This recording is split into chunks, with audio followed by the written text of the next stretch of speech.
Bon, salut et bonne année, on peut dire ça comme ça. Bon, disons, je viens de finir le déménagement. Et disons, je suis un peu fatigué, il y a tous les trucs. Bon, il y a eu plein de trucs. Donc, pour continuer la flamme sur le parcours des Français anciens, là, je me suis dit, bon, là, qu'est-ce qu'on. Parce que je me suis rendu compte que j'ai pas encore fait cette vidéo, mais je me suis dit, bon, pourquoi pas le faire.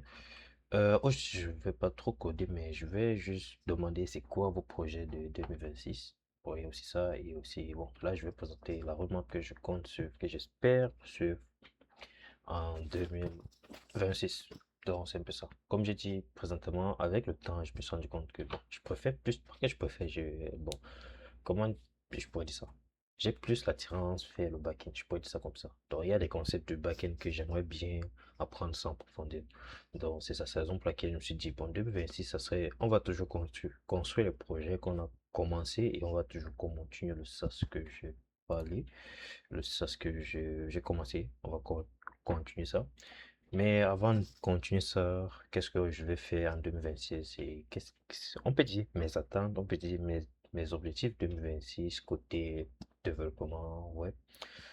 Et je me suis dit, bon, backend, c'est ça que j'ai choisi. Et j'ai cherché, c'est quoi la roadmap, la bonne roadmap. Bon, en fait, il n'y a pas de bonne roadmap, mais ça, c'est juste le parcours que j'aimerais suivre, que j'espère suivre à la lettre. Non, c'est ça. Bon, pour commencer, comme j'ai dit, je commence Python et pour le backend, je pense faire avec Python et parce que j'ai d'autres projets en tête avec le langage Python. C'est la raison pour laquelle je me dis, bon, sur mon parcours, je vais prendre Python comme le backend. Et c'est la raison pour laquelle je mets tout ça et j'ai fait ça en phase. Je sais pas combien de phases il y en a. Il y a 7 phases. Donc, c'est ça. Pour le plan, comment tu vas le faire, je sais pas trop. Ça va dépendre de la personne. Et aussi, c'est hébergé, je pense. J'ai partagé ça. Bon, je vais partager ça pour les gens qui auront besoin pour peut-être le suivre. Donc là, c'est mon parcours et on va juste détailler quelques parties. Pour commencer, j'aimerais juste finir CS sur, bon, là, c'est 2025, mais ça va automatiquement à la 2026 ils viennent de mettre 2026. Non, c'est ça. Là, c'était juste petit. Pour les 3 premiers mois, je compte faire ça et fini. Parce que je veux faire ce que continuer ce que je fais. Donc, c'est juste ça. Et c'est la raison pour laquelle je me suis dit, je vais faire ça pour le début. Juste pour revenir sur les bases de la programmation, comment ça fonctionne. Et aussi, c'est un peu, peut-être pour me rafraîchir la mémoire, c'est un peu ça. Et comme je dis Python, la ressource qui serait vraiment important pour moi est structurée, déjà structurée avec les vidéos et toutes les ressources. Là, j'ai fait les recherches et la plupart des gens proposaient Instruction to CSS and Programming with using Python. Donc, c'est juste ça. Comme je dis au début, la mentalité que j'ai en 2026, j'aimerais savoir comment les choses fonctionnent, pourquoi ça fonctionne aussi. Dans les trucs comme ça, pas juste avoir le reçu de ça, juste déjà là. Donc, c'est un peu ça. C'est par exemple laquelle il y a ces structures de Python, que ça, c'est pas pour suivre directement en un seul coup. Ça, c'est à mode. Peut-être par saison, par mois, je peux juste prendre ça parce que je vais pas juste suivre un cours, je vais suivre le cours et aussi faire d'autres projets, les projets en même temps. Comme vous connaissez déjà, j'avais commencé, je sais pas, c'était encore quoi. J'ai commencé les trucs, si j'ai commencé ça, 100 Python Project. Présentement, ils sont à 47. Donc, je pense pendant d'ici l'année, la fin de l'année, ils vont faire un peu de tout. Donc, c'est plus ça. Et là, ils sont en 47 et nous, on a déjà fait, sur les vidéos que je présentais, on a déjà fait 4. Donc, c'est ça. On va avancer aussi avec ça. C'est-à-dire, pendant qu'on apprend, on va avancer avec ça. Mais pour le début de l'année, je serai pas en mode gros projet. Pour le début de l'année, j'aimerais finir ça avant de passer à autre chose. Ça, ce serait obligatoire. Je finis tout le début, c'est quasiment ça. Et par la suite, il y a le site ci que je me suis dit, ah, je dois avoir les exercices sur ça. Et je dois toujours avoir les exercices sur ça. Donc, c'est quasiment ça. Donc, je me suis dit, ça, c'est un peu aussi comme lead code. Il y a C Sharp, là, c'est plus à l'école. Et il y a Python pour mon truc personnel. Et il y a les exercices, tu fais les exercices et ils ont juste ça. En fait, ce n'est pas déjà pour dire si tu apprends ça, pour apprendre Python, tu dois passer par là. Là, ils ont les exercices que tu peux le faire et tu le fais. Et là, il y a des guides, il y a les guides, il y a... Bon, en fait, ce qui est bien avec, c'est que le mot clé que je pourrais dire sur ça, c'est que disons, la solution n'est pas directe et la question n'est pas aussi directe. C'est ça que je me suis dit. En fait, et j'ai pas parcouru toutes d'autres questions, mais il y a les questions que j'ai vues sur C Sharp, disons, c'était pas trop dit. En mode, si tu lis la question directement, tu auras ta réponse. Donc, c'est pas ça. Et aussi, les indices ne sont pas directs. Donc, au moins, ça t'aide à faire la réflexion là. Donc, il y a ça. Et puis, comme j'ai dit, il y a ça et il y a les ressources que j'ai cherchées sur comment apprendre Python et aussi les tutos. Là, c'était ça. Là, c'est juste, phrase un c'est juste, pour ma phrase un je me focalise plus sur CS50, Introduction to Computer Science. Donc, c'est-à-dire, je commence pas tout, mais c'est-à-dire, je recommence, je prends les fondamentaux et j'avance. Donc, c'est pourquoi je pense CS50 serait le meilleur choix pour commencer, pour débuter. Et par la suite, peut-être Introduction to Computer Science and Programming Using Python de MIT. Donc, il y a ça et aussi il y a le document. Et par la suite, qu'est-ce qu'on veut apprendre maintenant? On va apprendre les data structures, l'algorithme et aussi comment résoudre des problèmes. Et c'est la raison pour laquelle ça, c'est la phase, toujours dans la phase un c'est la phase de lead code. Je peux dire ça comme ça. Pas seulement lead code, mais comme j'ai dit, le site que j'ai présenté, il y a lead code. Ils ont, euh, ils ont le parcours. Présentement, ce qui je veux plus me familiariser avec, ça serait Data Structure Algorithm. C'est juste ça. Pour l'instant, c'est ça. Ils ont un parcours 35 level et ainsi de suite. Mais avant d'arriver par là, qu'est-ce que je dois faire? Je dois d'abord connaître ce que je veux faire. Connaître comment les structures de données fonctionnent. Tout type de structures de données. Je me suis rendu compte que je connais juste, je pense, trois. Array, les stacks je pense link list. Ouais. Les autres, je connais les noms, mais je connais pas comment peut-être appliquer ça en programmation. C'est la raison pour laquelle, pour débuter, je veux pas trop me verser sur les tutos juste. Je veux juste prendre quelques tutos et directement tomber sur ça. C'est la raison pour laquelle j'ai cherché les tutos récents. Et là, il y a ce tuto de Tegrity. Là, c'est Data Structure Full Course for Beginners. Donc, ça, c'est ça. Et aussi, qui dit data structure dit time complexity. Tu expliques quel est le meilleur, comment je peux dire ça? Le meilleur code, meilleur, je sais pas trop, mais en français, c'est, je pense, attends, j'ai oublié, je peux y aller. Mais bon, c'est juste les deux vidéos que je parlais. Et pour aller en profondeur, tu peux avoir la roadmap de data structure seulement. Mais comme j'ai dit, on ne veut pas juste suivre une roadmap juste comme ça, on veut faire la roadmap, on veut suivre les tutos et faire des projets de côté. Ça, c'est une roadmap par mode. Je pense ça, je vais faire ça plus vers la fin, vu que c'est vers la recherche peut-être des stages et des emplois. Donc, pour suivre ça au complet, mais disons, tu vas pas tout connaître des data structures, c'est ça. Donc, tu n'es pas obligé de tout connaître. Je peux dire ça comme ça. Donc, c'est la raison pour laquelle on a quand même la roadmap à côté. Et aussi, on a les liens qui vont te familiariser avec data structure. Et il y a aussi ce site qui te permet de visualiser les types de données. Il y a Linklist, il y a un peu de tout. Et il y a, qu'est-ce qu'il y a encore? Il y a ceci pour suivre ton code, les exécutions de ton code. Là, tu peux avoir ça en Python, tu peux avoir ça en Java, si tu veux avoir C++, donc ça dépend. Et Java aussi. Donc il y a ça et aussi, bon, ici j'avais vu ça, ça c'était quoi? Ça c'était une nouvelle ressource que j'avais vue, c'est, alors, je sais pas trop, mais je vais regarder ça. J'ai aussi mis ça, peut-être ça peut aider. Et puis il y a ceci. Et ça c'est juste en mode visuel, je pense. Tu as plus le visuel, si on relance, tu as le code et puis tu lances l'exécution, ça va te montrer comment tout se passe.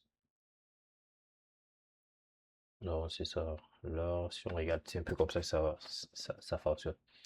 Donc, mais c'est pas trop. Mais speed, c'est 0.1. On va juste, je sais pas si on augmente la vitesse ici parce que c'est un peu trop lent. Donc, je pense que c'est ça. Tu augmentes la vitesse, tu gères et puis tu augmentes la vitesse ici. Ouais, tu gères. Ainsi, je fais ça. Pourquoi c'est lent? Non, c'est un peu ça. Mais ce qui est bien, c'est que avec le code que tu as, parce qu'il y a d'autres codes que je sais que c'est ça le code. Disons, j'ai déjà mis ça en mémoire, que c'est comme ça qu'on fait, mais tu sais pas comment le code fonctionne. Donc, disons, ça te montre les détails, c'est-à-dire, ça te structure le code, ça te montre toutes les étapes du code, ça te montre comment le faire, parce que ça, ce sont des trucs de sort pour arranger. Ça, c'est search, donc c'est ça. Ça va dépendre de toi, mais moi, je dis ça, c'est vraiment utile pour comprendre comment le code que tu écris fonctionne. Donc, c'est ça, tous les sorts, tu peux avoir ça là. Donc, là, c'est juste les ressources que j'avais vues. Et ici, le goal, c'est juste pour connaître euh, Data Structure. PO, c'est juste pour, si tu veux apprendre les notions là avec Python, tu vas faire. Maintenant, la phase 2 on rentre sur les, comment je peux dire ça? On peut dire, on va sur l'Internet, tu vas savoir si tu peux dire comment l'Internet fonctionne, des trucs comme ça. C'est ça, parce que tu dois savoir quand même les notions sur ça. Comment tu fais pour, lorsque tu fais un requête, lorsque tu utilises un navigateur, tous les trucs se passent derrière que nous on ne voit pas trop. Peut-être tu dois peut-être connaître pas tout, mais il y a des notions que tu dois connaître un peu comme le HTTP, les domaines, DNS et aussi comment le navigateur fonctionne. Tout ça, c'est plus ce que tu utilises. Et option, là, c'est la partie optionnelle. Moi, je vais faire ça déjà à CS50. Donc, ça montre CSS, HTML, juste pour revenir en arrière, pour savoir. Peut-être il y a les notions que tu as oubliées. Tu peux revenir en arrière, tu vois ça aussi. JavaScript, les basics, non. Pour JavaScript, là, ou TypeScript, on peut dire ça comme ça. Disons, c'est optionnel pour moi, présentement. Donc, c'est ça. Et toujours dans le même domaine, tu apprends juste les bases de version control system. Donc, disons les bases et aussi les bases. Pour les bases, tu vas voir les commandes basiques que tu vas connaître.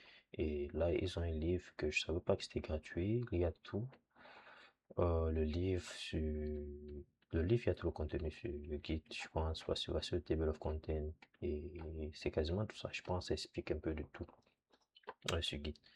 Donc là, c'est ça. Et tu peux regarder, si tu dépends du tuto, tu peux regarder et aussi la documentation, les documents que j'ai cherchés, que j'ai vus, qui sont utiles. Il y avait que. C'était pas ça. Non. C'était quoi il y avait? C'était ceci? Non. Je ne me rappelle plus. Mais je pense qu'il y avait un lien qui était hyper cool. Ah, je oublié. Mais je me rappelle plus. Voilà, ça. Il y avait ça. Présentement, je sais pas trop comment ça fonctionne, mais je pourrais dire, c'est juste ça. Peut-être si tu travailles, je sais pas, tu fais des trucs, mais disons, tu peux regarder la démo pour savoir comment ça fonctionne. Disons, plus c'est interactif, plus c'est plus fun. Je peux dire ça comme ça. Donc, il y a ça. Et ça, c'est juste le but de cette phase. Maintenant, il y a la phase 3. La phase 3 c'est pour les databases. Je pourrais dire ça comme ça. Ici, ça dépend de toi. Tu choisis de faire SQL ou bien non SQL. Ça va dépendre. Et il y a une roadmap que j'avais créée pour juste pour SQL. Là, tu es pas obligé, à cette phase, tu n'es pas obligé de tout connaître à la lettre parce qu'avec le temps, avec les projets que tu fais, tu vas, tu vas prendre l'habitude, tu vas comprendre. Donc, moi, je me suis dit, bon, il y a quand même la roadmap et aussi les projets que je peux faire juste pour apprendre SQL et aussi, il y a des tutos, il y a les ressources. En fait, il y a plein de ressources. Pour SQL, tu peux prendre CC Database qui est présenté par Stanford. Là, tu suis le cours et c'est gratuit. Donc, il y a ça et aussi les tutos. Et mis à part ça, il y a plein de ressources que j'ai vues sur SQL et NoSQL. Là, tu peux voir les tutos, là, tu peux voir la documentation, tu peux voir plein de trucs. Donc, il y a un peu ça. Pour les gens qui vont prendre MongoDB, il y a ce site et il y a le site en fait. Ils ont la partie où tu peux apprendre un peu de tout sur MongoDB. Donc, c'est quasiment ça. Et voilà le but de cette phase pour apprendre. ce que tu veux apprendre, ce que des trucs comme ça. Et puis maintenant, à la phase 4. Bon, la phase 4, c'est plus pour comprendre les notions du back-end. Ici, je sais pas, ça quasiment toutes les notions du back-end que tu pourras apprendre. Si je pourrais dire la phase 4. En fait, les notions, c'est-à-dire, quand je dis notions, c'est-à-dire, ici, tu ne tombes pas directement sur le code parce qu'on n'a pas encore vu la phase que je parle des frameworks que tu vas utiliser pour tel langage. Mais ici, c'est juste les notions du back-end. Les notions que tu dois apprendre, tu dois connaître pour un bon back-end. Ici, ça, c'est quand même un peu théorique parce que il y a plein de notions, il y a plein de définitions, il y a plein de trucs. Donc, c'est un peu ça. Et tu dois prendre le REST API, les types, les styles. En fait, il y a trop de trucs. Donc, tu dois savoir sur quel prendre. Mais je pense présentement, je sais pas trop. Je pense qu'il y a REST comme d'habitude. Il y a ça. Et il y a ça, puis il y a ça. Bon, ça va dépendre de ce que tu veux. Et là, il y a plein de ressources sur REST. Il y a plein de ressources sur les différents styles de API. Et puis là, tu peux passer à l'authentification. Comme j'ai dit, nous sommes à la phase des notions du backend. L'authentification, comment tu peux créer une authentification simple. Et là, ça va dépendre de base authentication où c'est toi qui gères tout. Le mot de passe, tu t'attends le courir entre le mot de passe et tu gères. Il y a l'autre avec le token ou lorsqu'il crée le compte, tu le fournis un token, un access token qu'il doit avoir. Il y a ça. Si, je pense, là, c'est pour les organismes, c'est-à-dire lorsqu'on dit connaître le Google, connaître le GitHub, donc c'est un peu ça, et il y a aussi, c'est single sign-on, là, je n'ai pas encore vu, c'est une notion que je ne connais pas. Session-based authentication, là, ça dépend des sessions, il y a aussi cookie, et là, c'est un peu ça. L'autre, si c'était nouveau pour moi, je sais pas, l'autre, je sais pas, l'autre, je sais pas. Mais avec le temps, il y a toutes les ressources, il y a la documentation, avec ça, tu peux regarder, et par la suite, tu peux regarder la notion de web security, comment tu vas sécuriser ton API. Les trucs à faire, les risques, donc un peu de tout. Il y a euh, un blog pour ça, il y a une vidéo. Bon, il y a plein de ressources. Et là, on parle du hassage, comment tu écris tu haches je sais pas, tes données, je peux dire ça comme ça. Et crypto aussi, ton mot de passe, bon, il y a plein de notions. Là, on parle toujours de la notion du backend. Comment tu crées une API sécurisée.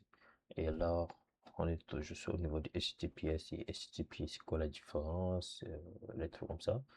Et c'est ça. Là, le cause, toujours ce problème. Ça m'énerve toujours parce que lorsque je fais mon API, j'ai toujours ce problème lorsque je veux connecter ça au front-end. Donc là, c'est quasiment ça. Mais disons, c'est juste ça. Et il y a aussi ceci.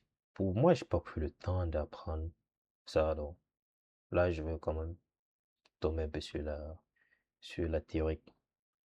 Il y a Content Security Policy. C'est sûr, je connais pas trop. Je n'ai pas entendu parler de ça, je sais même pas le but. Mais je me base plus sur la roadmap de roadmap.sh. C'est sur ça que je me base, sur les roadmaps, et puis je cherche les ressources pour faire ma propre roadmap que je vais suivre. Parce que là, c'est juste en ordre. C'est-à-dire, je commence jusqu'à la fin. Il n'y a pas juste, tu commences, tu sautes. Et c'est plus ça. Donc, c'est la phase, toutes les phases que je peux aller, c'est plus théorique que programme. C'est juste la première phase qui est la programmation. Les autres phases, certes, il y a la programmation, un peu comme SQL, tu vas écrire les queries pour accéder aux données de la DB. Là-bas, c'est ça. Mais présentement, on ne crée pas encore. Présentement, nous sommes à la phase d'apprentissage. On apprend toujours, c'est un peu ça. Et on peut apprendre en faisant des petits projets. Et par la suite, nous sommes à la phase 2. La phase 2, c'est où je parle des back-end framework. Ici, l'erreur que j'ai fait en 2025, et je peux dire, disons, si j'avais fait une roadmap pour le back-end, ça devait être bien. Parce que je pense, j'avais, je suis directement tombé sur la création d'API directement. C'est-à-dire, lorsque j'ai fini le front-end, parce que le front-end, j'avais que la roadmap claire et j'utilisais FreeCodeCamp avec des hidden projects et d'autres ressources. Donc, la roadmap était déjà claire et la théorie, et j'avais déjà appris la théorie tout sur FreeCodeCamp. Vous pouvez voir les dernières vidéos, je pense. Euh, je l'ai- les vidéos de... Les toutes dernières vidéos là, c'est tout premier vidéo, pardon, c'est plus l'apprentissage de HTML. Donc, pour le front-end, j'avais bien appris la théorie avant de tomber sur la création de projets, les trucs comme ça. Donc, c'est ça. Par exemple, c'est ça qui a fait que mon back-end, j'ai pas, il y a des notions que je n'ai pas appris, que je connais même pas. Donc, c'est cette partie-là. Là, c'est plus les notions du back-end, la théorie. Puis maintenant, après la théorie, tu as les notions, tu dois appliquer les notions. Bon, on a le backend framework, tu peux prendre Django, Fast API et pour Python, tu peux prendre Spring Boot si tu apprends Java, tu peux prendre Express ou Nest.js si tu apprends Node.js. Et si tu connais Java, c'est ou TypeScript. Bon, moi présentement, je vais d'abord créer les API un peu plus vite et aussi parce que j'ai d'autres idées en tête et, ça, et avec les idées que j'ai en tête et je tombais que j'ai bon, moi je me suis dit, c'est quoi la meilleure solution avec ce que je veux faire. J'ai vu ça serait pour apprendre mon back-end avec Python. Et maintenant, ça serait maintenant le framework. C'est le framework ici qui est un clash parce que présentement, je sais pas si FastAPI va connaître, serait apte je sais pas, comment je peux dire ça? Si FastAPI, c'est la stack idéale que je vais utiliser pour ce que je compte faire. Mais présentement, je sais pas, mais je me suis dit, bon, je sais pas, voilà. Et là, c'est juste le framework que tu choisis. Tu choisis un framework, tu cherches une série de tutos ou bien tu cherches les projets que tu peux créer sur ça. Et tu tombes directement sur la création des projets en même temps suivant les tutos. Mais pas trop de tutos. Donc, parce qu'on essaie un peu d'éviter, on essaie d'éviter ça. Et là, pour chaque framework, il y a toujours une documentation. Et j'ai aussi fait une roadmap pour apprendre FastAPI et Python en même temps en 6 mois. Python, après maintenant FastAPI. Pour les gens qui sont intéressés, le lien serait toujours chez en description. Mais le lien est déjà dans la roadmap, donc tu peux juste cliquer et tu auras accès à ça. Et là, comme j'ai dit, j'ai cherché un tuto et j'aime bien. Le type ci, je pense, il est plus sur Python, ça je me dis. Et la plupart, c'est tutos tournent autour de Python, je pense, disons, il a plus l'expérience sur ça. Je me suis dit, bon, je cherche un tuto qui, s'il a déjà fait sur FastAPI et tu essaies, tu fais le projet qu'il est en train de créer. Là, c'est juste le projet que tu crées, juste te familiariser avec la syntaxe de FastAPI. Donc, c'est ça. Et par la suite, j'ai d'autres documentations qui pourront aussi aider. Il y a des ressources, il y a des blogs. Donc, c'est un peu de tout ça. Et tu crées le projet. Et il y a les sites où tu peux créer le projet. Il y a la roadmap ici. Ils ont backend project, tu peux créer juste ça. Juste les API. Tu n'es pas obligé de faire connecter sur Fontaine. Et par la suite, il y a les idées du backend que tu peux faire. Bon, il y a ça. Et il y a plein d'autres trucs, il y a plein d'autres projets, pas seulement Python, mais tu peux regarder d'autres projets et tu peux faire ça en Python, même si la personne a fait le projet en Java, si tu fais ça en Python. Et là, il y a Build, il y a OnX. Alors là, on parle déjà un peu trop de ça, donc je me suis dit pourquoi pas inclure, parce qu'ici, on te demande comment créer tes propres shells, comment créer tes propres guides, comment créer tes propres boots. Donc, c'est un peu ça. Et là, tu peux voir toutes les ressources. Tu peux juste cliquer sur le lien, ça va te montrer avec un langage spécifique. Et c'est ça. Et par la suite, il y a d'autres projets que tu crées, il y a d'autres ressources. Maintenant, il y a une partie que j'ai jamais fait. Jusqu'à présent, je n'ai pas encore appris comment le faire. Comment faire les tests de ton application. Là, je pense que je n'ai pas encore appris. Je me suis dit pourquoi pas le mettre. Donc, on va un peu essayer de faire autre chose. On peut faire d'autres différents. Donc, c'est la raison pour laquelle j'ai mis cette partie pour faire les tests de ton application. Les trucs comme ça, tu écris les tests des applications. J'ai pas trop de notions dans ça parce que j'ai pas encore pris ça, mais là, c'est juste ça. Maintenant, nous sommes à la phase 6. Là, comme je dis, on a fini créer les projets. Et là, disons, on se concentre par à max sur cette phase parce que là, on veut créer les projets juste pour se familiariser avec ça et on ne va pas créer tout le projet. Maintenant, lorsqu'on va prendre design system, system design, bin design system, c'est pas ça dit, mais c'est un peu ça. Tu dis qu'est-ce que tu peux faire sur ton API pour que ça soit plus performant, pour que ça soit plus. Et je peux dire ça comment? J'ai oublié le nom, mais c'est un peu ça. Il y a des notions, il y a c'est que ça soit plus rapide, un peu de tout. Donc, il y a des notions que tu peux apprendre. Là, c'est un peu de... Disons, il y a des notions que moi-même, je connais pas, que je n'ai pas encore appris. Mais avec les recherches que j'ai fait, voilà les notions que tu peux voir. Et avec ça, à côté, je mets les tutos. Je mets les tutos qui pourront t'aider, dépendamment du langage que tu as choisi. Donc là, c'est ça.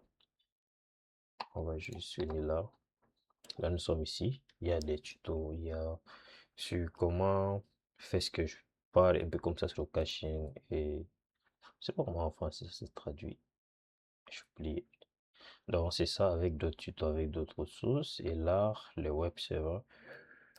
Bon, ici, ils ont mis ça. Je me suis dit, pourquoi le faire?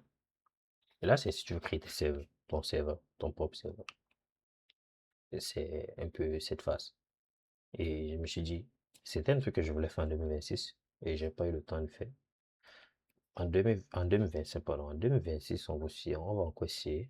Donc, mais j'ai inclus ça. C'est-à-dire, tu crées ton serveur, ton propre serveur et que tu héberges ton serveur. Ton serveur est juste là. Et puis maintenant, quelqu'un ailleurs peut activer ton serveur, peut avoir accès à ton serveur, dépendamment du lien que tu as hébergé.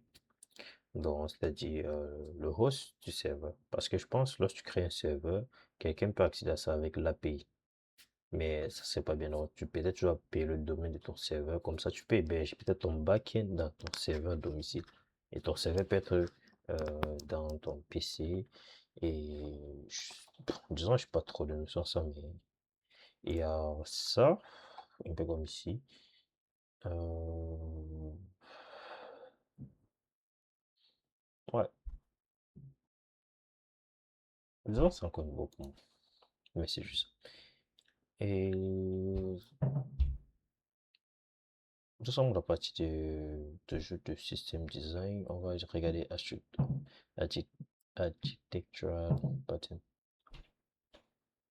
Là, vous pouvez voir qu'il y a les roadmaps séparés. Mais là, c'est si tu veux peut-être plus approfondir les notions, tu peux regarder la roadmap et continuer pareil pour ça. Et puis maintenant, tu peux regarder les designs que tu peux faire pour ton software, pour ton application, les trucs comme ça. Donc là, c'est cette phase. Maintenant, la phase 7 et la phase 6, comme j'ai dit ici, la phase 7, c'est le déploiement et le DevOps. Bon, ici, c'est DevOps basique. On ne veut pas partir en profondeur dans le DevOps parce que tu ne peux pas tout connaître dans le backend. Donc, c'est ça le problème. Tu peux pas tout connaître. Donc, mais tu dois quand même connaître comment les choses fonctionnent, comment tu vas pouvoir savoir l'utiliser. Maintenant, ce qu'il faut faire maintenant, c'est un peu simple. Il y a la roadmap pour chaque, il y a la roadmap pour chaque notion, un peu comme le Docker que j'ai jamais appris jusqu'à présent, mais je compte le apprendre en 2026, c'est mon objectif. Il y a ça, mais si c'est Kubernetes, je sais pas trop, ça sert à quoi? Ça, je sais pas. Je saurais vous dire, moi je connais pas, je pas de notion, mais c'est que pas tu dois connaître, mais peut-être les bases et tout. Mais le Docker, c'est un truc obligé en 2026. Sur le cloud computing. Comment je peux héberger mes API dans le cloud? C'est ça que je dois essayer. C'est aussi l'un de mes objectifs de 2026, de travailler aussi avec le cloud. Et aussi ici, tu peux avoir plus de notions en Git et GitHub, d'autres commandes, parce qu'au début, on avait juste les commandes basiques. Et là, CICD, Continuous Deployment, Continuous Integration, Continuous Deployment. Donc, c'est juste ça. Peut-être lorsque tu fais un commit, tu fais un push ou bien tu fais un pull request automatique, un push, ou bien tu fais merge, tu fais un pull, bien, je sais pas trop. Il y a un truc qui va déclencher le déploiement automatiquement. Parce que moi, maintenant, ce que je fais, c'est lorsque je fais un push, lorsque je fais un merge, je pars dans Render et je déclare, je réhéberge mon API manuellement. Parce que c'est moi qui déclenche. Mais nous, on veut que ça soit déclenché automatiquement. Et c'est un peu ça. Tu fais le déploiement et tu fais le monitor, c'est-à-dire en français, c'est quoi le terme? Hum, je pourrais dire tu traques ton application. Tu cherches les failles, tu cherches qu'est-ce qui rend ton application un peu lent, des trucs comme ça. Et les erreurs aussi.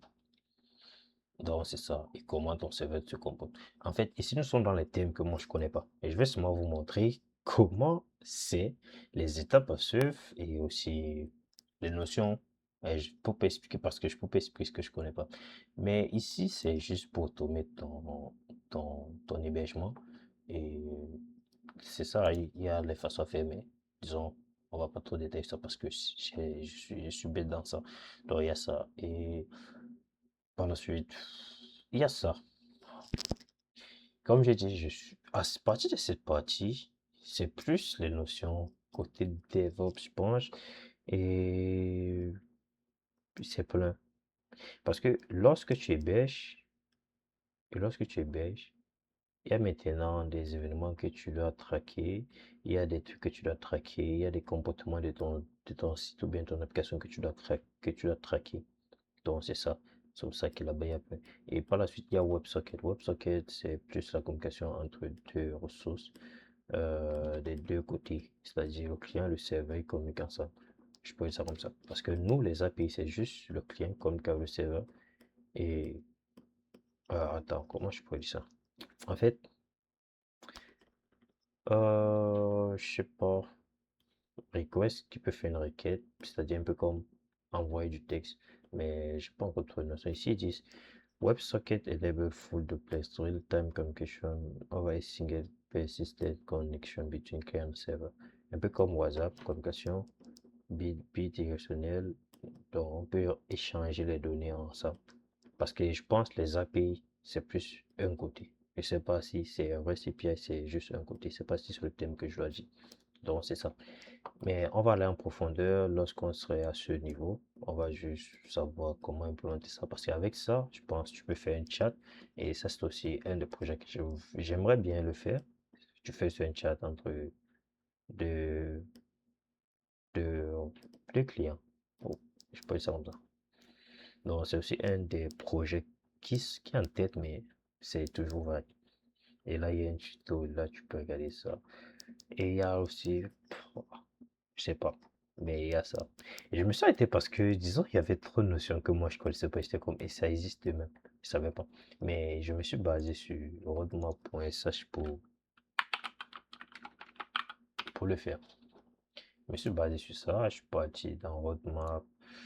Non, c'est pas ça. C'est ça, dans roadmap. Je pris backend. Puis mon détail, j'ai pris les ressources et j'ai fait des ressources, j'ai cherché des ressources de mon côté. Donc c'est un peu ça. Mais c'est juste ce que j'aimerais accomplir en 2026 côté développement et aussi bon, on va pas juste trop détailler parce qu'on attend. On va juste continuer. Donc c'était ça. Aujourd'hui, j'étais un peu fatigué, je voulais pas trop coder, donc je me suis dit pourquoi pas faire une vidéo sur ça et montrer, c'est ça, et aussi savoir c'est quoi votre projet pour 2026, c'est quoi vos attentes, vous avez pensé à faire quoi, donc c'est un peu des trucs comme ça. Et vous pouvez juste peut-être dire en commentaire ou bien écrire sur Discord, et si vous avez d'autres projets que les gens, vous aimeriez que les gens contribuent de là, vous pouvez peut-être partager sur Discord, et le lien serait toujours en description. Et là, c'est un peu ça. Et disons, là, c'est 2026. On garde toujours la tête haute. Et on continue à prendre. Et on continue à créer plein de projets. Je pourrais dire c'est tout pour cette vidéo. On se dit à la prochaine pour la programmation. C'est vrai que si je peux pas programmer, mais à partir de demain, on va continuer. Non, c'est ça. À très bientôt.